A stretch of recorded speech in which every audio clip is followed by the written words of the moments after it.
नमस्कार। चलिए आज रामायण की एक बहुत ही रोमांचक घटना को समझते हैं। एक ऐसी कहानी जहां एक राजकुमारी का विवाह टिका था शक्ति की एक लगभग नामुमकिन परीक्षा पर, और जहां से एक बहुत बड़े दिव्य टकराव की शुरुआत हुई। ये थी राजा जनक की शर्त अपनी बेटी सीता के विवाह के लिए। बस एक शर्त, लेकिन यही शर्त इस पूरी कहानी के केंद्र में है और इसी ने आगे होने वाली हर घटना की दिशा तय कर दी। तो इस कहानी के 6 खास पड़ाव हैं। असंभव प्रण से शुरू होकर ये कहानी दो राम के टकराव तक पहुंचती है। आइए एक एक करके इन्हें देखते हैं। तो कहानी शुरू होती है मिथिला में। राजा जनक का भव्य दरबार सजा हुआ है और मौका है राजकुमारी सीता के स्वयंवर का, यानी अपनी मर्जी से अपना पति चुनने का समारोह। और देखिए, दरबार के ठीक बीच में रखा है पिनाक। ये कोई साधारण धनुष नहीं, बल्कि भगवान शिव का अपना दिव्य धनुष है। ये इतना ज्यादा भारी है कि इसे उठाना सिर्फ ताकत का खेल नहीं, बल्कि ये तो दैवीय कृपा की भी परीक्षा थी।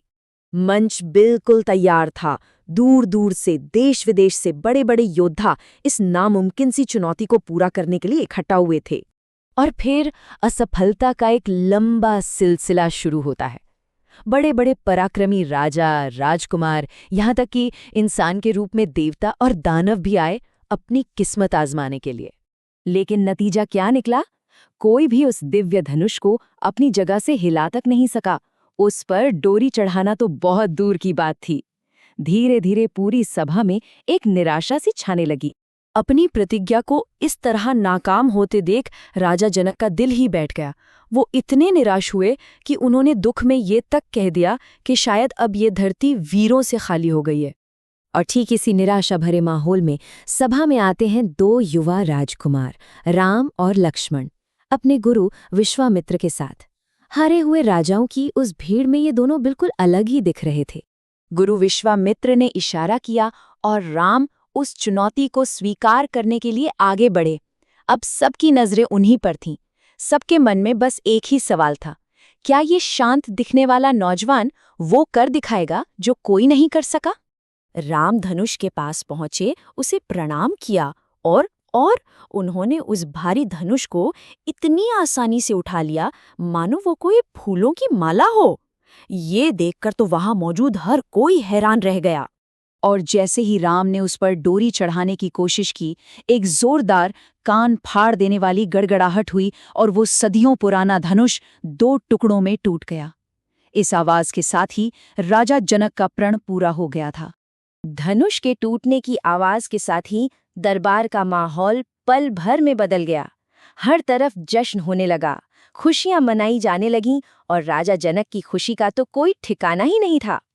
इसके बाद राजकुमारी सीता आगे बढ़ीं और उन्होंने विजयमाला श्री राम के गले में डाल दी। इस तरह चुनौती का एक बहुत ही सुखद अंत हुआ और एक दिव्य मिलन संपन्न हुआ। लेकिन ये जश्न ज्यादा देर तक नहीं चला।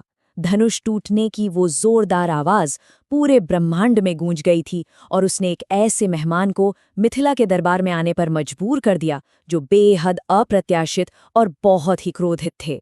दरबार में अचानक आ पहुंचे योद्धा ऋषि परशुराम।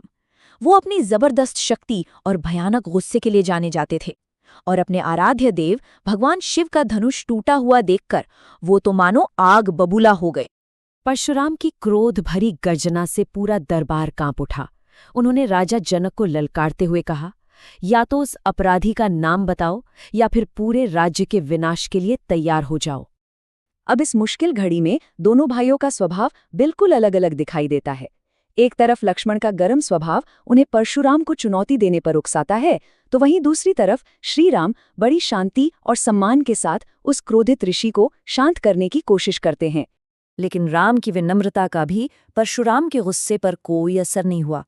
अब ये टकराव सिर्फ ताकत का नहीं रह गया था, बल्कि ये दो दिव्य ऊर्जाओं का टकराव बन चुका था।